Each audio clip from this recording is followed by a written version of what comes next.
Irmãos, vamos abrir a palavra de Deus no Salmo de número 23. O Senhor é o meu pastor, nada me faltará. Ele me faz repousar em pastos verdejantes.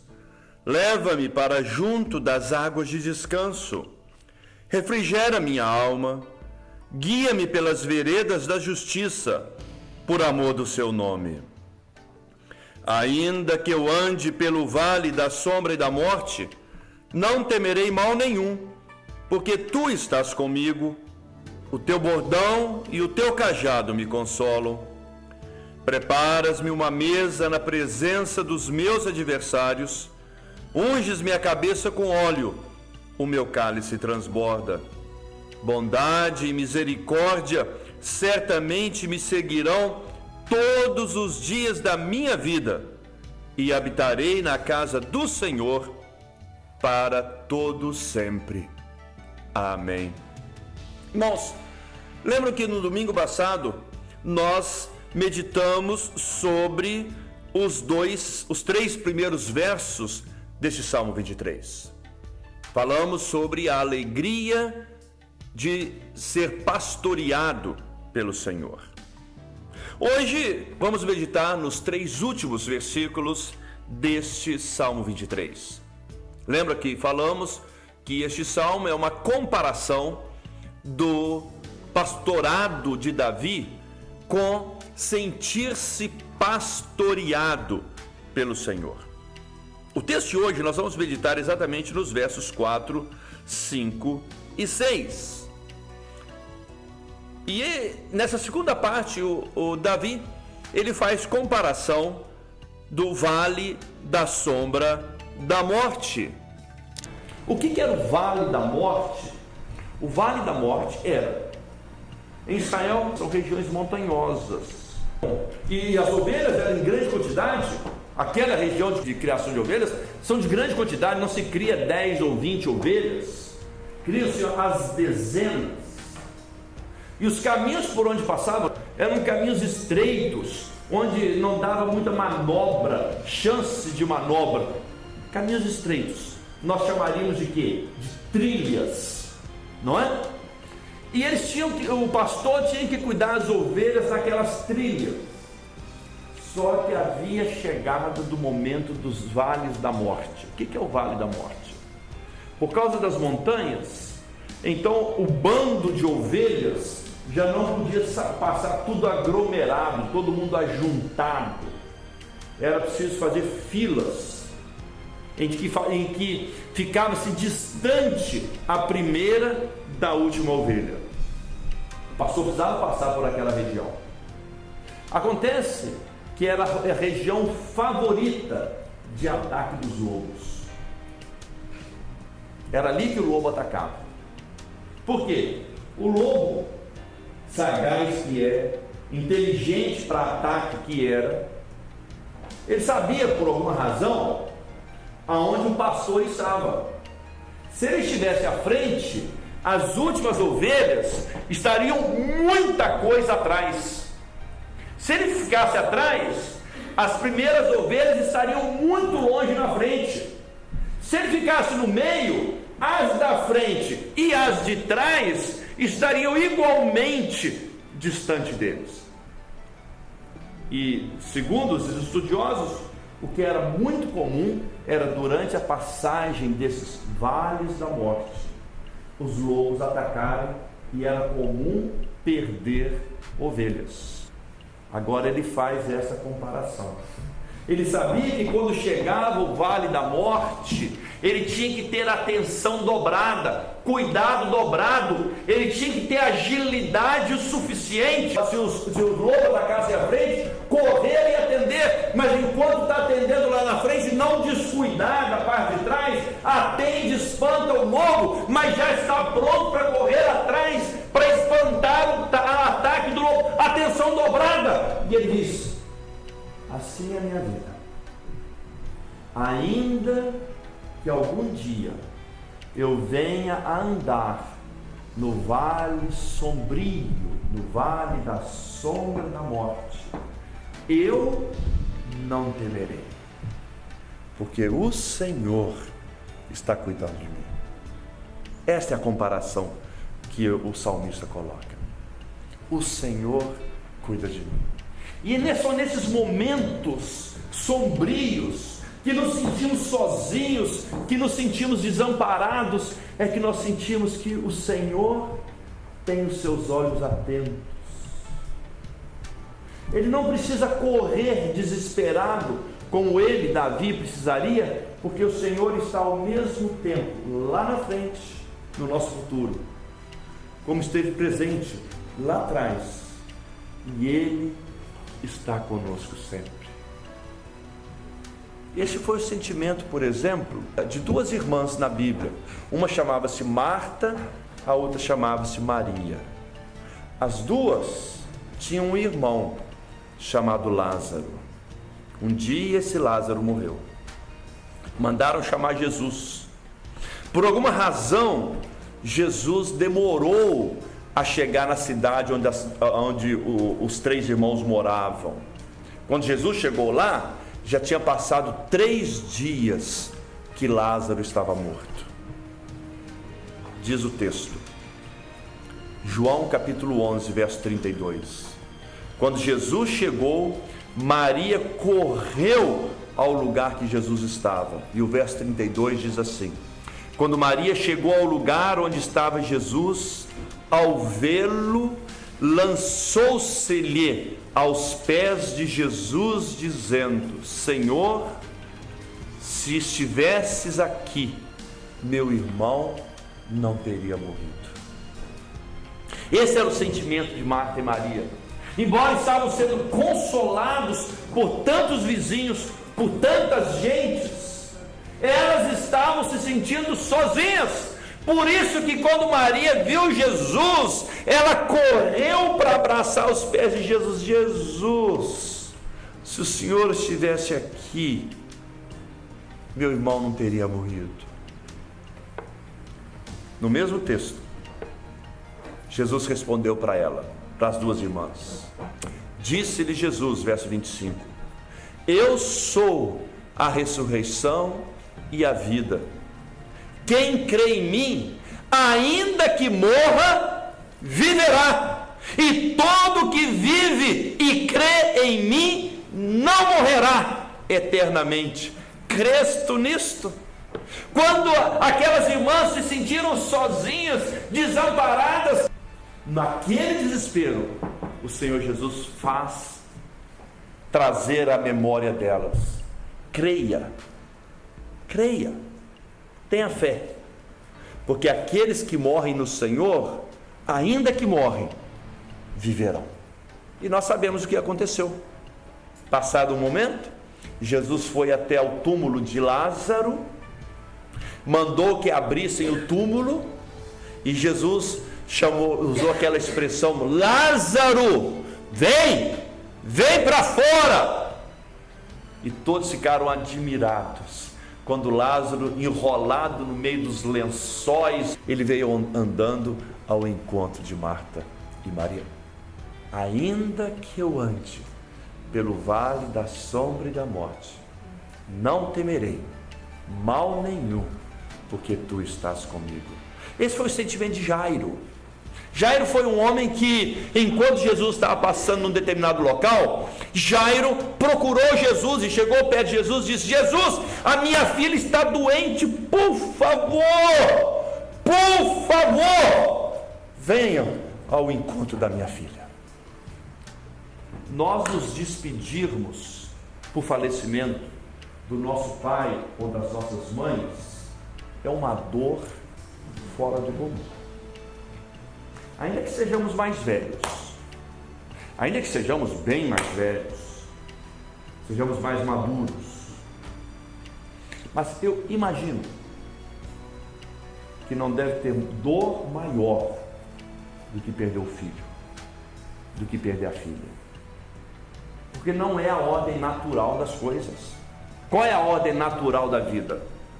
Os mais velhos vão primeiro, por mais doído, por mais sofrido, esta é a ordem natural. Os mais velhos vão primeiro. Jairo sabia que a sua filha estava doente para a morte. Jairo correu para Jesus e disse: Jesus, por favor, venha à minha casa, a minha filha está morrendo. Nós encontramos isso em Lucas capítulo 4, versos 41 e 42. Capítulo 8, me perdoe, versos 41 e 42. Diz assim o texto, presta atenção.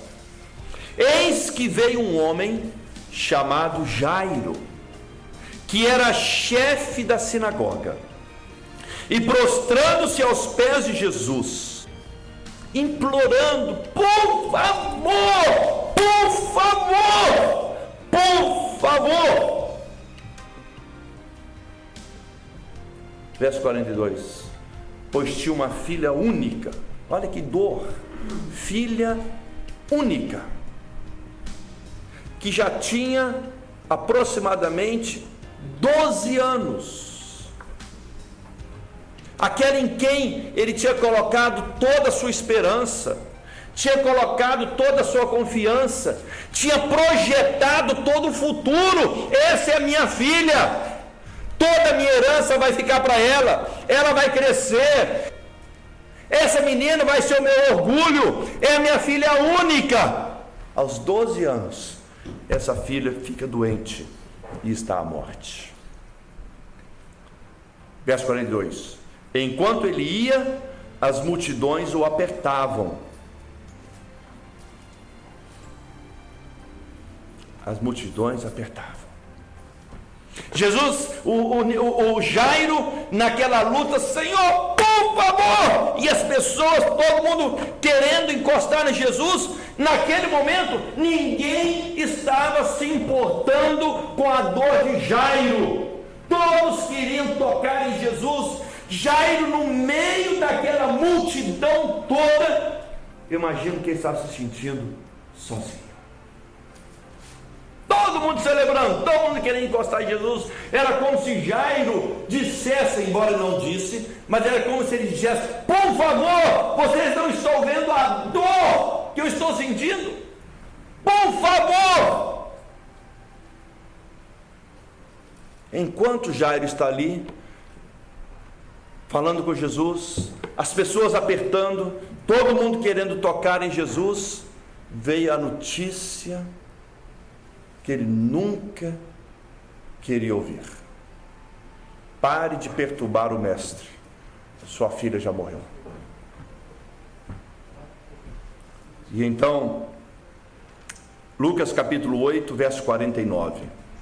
Falava ele ainda, quando veio uma pessoa da casa do chefe da sinagoga, dizendo: tua filha já está morta, não incomodes mais o mestre. Eu imagino que Jairo vira, cabeça baixa, derrotado, entristecido. O mundo acabou, a razão da família acabou, porque não tinha herança.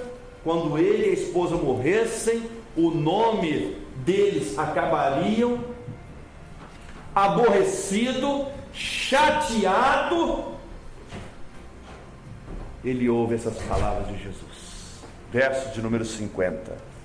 Mas Jesus, ouvindo a notícia, disse para Jairo: não temas, crê somente, ela será salva. Ainda que eu ande no vale da sombra da morte, não temerei mal nenhum, porque tu estás comigo.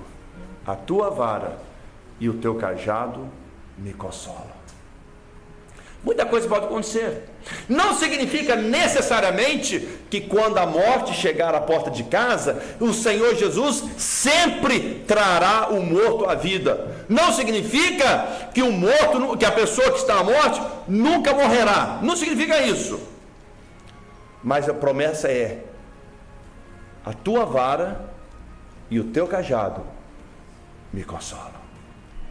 Por exemplo, o livro de Daniel nos conta a história de 4 amigos: Daniel, Sedraque, Mesaque e Abednego.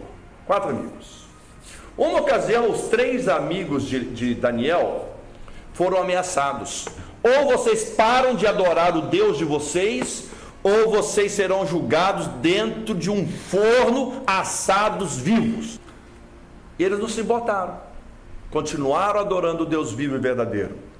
O rei mandou chamar aqueles 3 homens. O livro de Daniel, capítulo 3, versículos 15 seguintes. Agora, pois, vocês estão dispostos a, quando vocês ouvirem o som da trombeta, do pífaro, da cítara, da harpa, do saltério, da gaita de foles, nome de vários instrumentos, vocês estão dispostos a adorar a imagem que eu fiz? Porque se vocês não estiverem dispostos, vocês serão lançados na fornalha de fogo vivo. E em seguida ele diz assim: porque qual é o Deus que vai livrar vocês das minhas mãos? Os 3 amigos, diz o verso 16, responderam Cedraque, Mesaque e Abednego: Nabucodonosor, quanto a isto, quer dizer, qual é o Deus que vai nos livrar das suas mãos? Quanto a isso, nós não precisamos te responder. Se o nosso Deus, a quem servirmos, quer nos livrar, Ele nos livrará da fornalha e das suas mãos. Mas se Ele não quiser nos livrar, fique você sabendo, rei, que nem mesmo assim nós adoraremos a imagem de ouro que você fez. Aqueles 3 homens tinham a consciência de que Deus pode livrar da morte, como Deus também pode querer não livrar da morte. Mas ainda assim aqueles 3 homens puderam dizer: mas eu sei que o Senhor está conosco. E de fato eles foram julgados dentro da fornalha. E quando eles saíram, chegaram perto dos 3 para tocar, não tinha nada queimado, mexeram nas camisas, nas roupas, não estavam chamuscados, cheiraram o corpo dele, nem cheiro de fumaça havia. Por quê? Porque ainda que eu ande no vale da sombra da morte, não temerei mal nenhum, porque tu estás comigo, a tua vara e o teu cajado me consolam. Eles foram livres da morte, mas eles entraram conscientes de que ainda que Deus não os livrasse, a confiança deles estava no Senhor. Eu sei que o Senhor pode me livrar do vale da sombra e da morte, mas mais importante do que o livramento é saber que a graça do Senhor, ela nos basta, quer dizer, é tudo o que eu preciso. Ainda que eu ande pelo vale da sombra e da morte, não temerei mal nenhum, porque tu estás comigo, a tua vara e o teu cajado me consolam. Em segundo lugar, é porque nele há unção. Bote seus olhos para o Salmo 23. Lá no versículo 5 nós lemos assim: preparas-me uma mesa na presença dos meus adversários, unges minha cabeça com óleo, o meu cálice transborda. Unção nas Sagradas Escrituras simboliza as bênçãos do Senhor. Pessoas eram ungidas para uma ocasião especial, em alguns casos até para serem curadas de alguma doença. A unção era um derramamento de óleo sobre a cabeça de alguém. Em ambos os casos, seja para fazer uma missão especial, seja para uma cura especial, em ambos os casos, a unção significa o poder de Deus sobre alguém. Unção para cura. Lembro, por exemplo, aquela mulher que tinha 12 anos, que vinha sofrendo de uma hemorragia própria das mulheres, só que em vez de ser uma hemorragia mensal de alguns poucos dias, já durava 12 anos, sem nunca parar um momento sequer. E um dia aquela mulher estava na rua, ela já tinha visitado muitos médicos, ninguém tinha dado solução. Ela andando na rua, vendo Jesus passar, ela diz, a Bíblia diz que ela pensou só: se eu apenas tocar nas vestes de Jesus, eu serei curada. E a mulher foi anonimamente, quer dizer, tentando ficar o mais escondida possível, foi e encostou nas vestes de Jesus. E no momento que ela tocou nas vestes de Jesus, imediatamente a mulher foi curada, e a Bíblia diz textualmente: a hemorragia parou imediatamente. E Jesus então de repente parou a caminhada, olhou para trás e disse assim: saiu de mim unção. A tradução que está na maioria das Bíblias diz: saiu de mim poder, mas a palavra que está lá é: saiu de mim unção. E Jesus diz para ela assim: vai, a tua fé te salvou, fica livre do seu mal. Quer dizer, o cálice da mulher transbordou. Mas não é isso que está escrito no Salmo? Unges minha cabeça com óleo, o meu cálice transborda. Quer dizer, não é só estar cheio, ele está cheio a ponto de derramar. O cálice da unção, quando nós buscamos poder no Senhor, é um poder que vem não somente para atender a nossa necessidade do momento, mas ele enche e transborda por todos os lados. Foi o caso, por exemplo, de Pedro. Ele estava preso junto com João, acusado para a morte. As autoridades disseram para ele: olha, pare de falar desse Jesus em Jerusalém, ou você vai sofrer as consequências. Olha as palavras de Pedro, Atos capítulo 5, verso 29.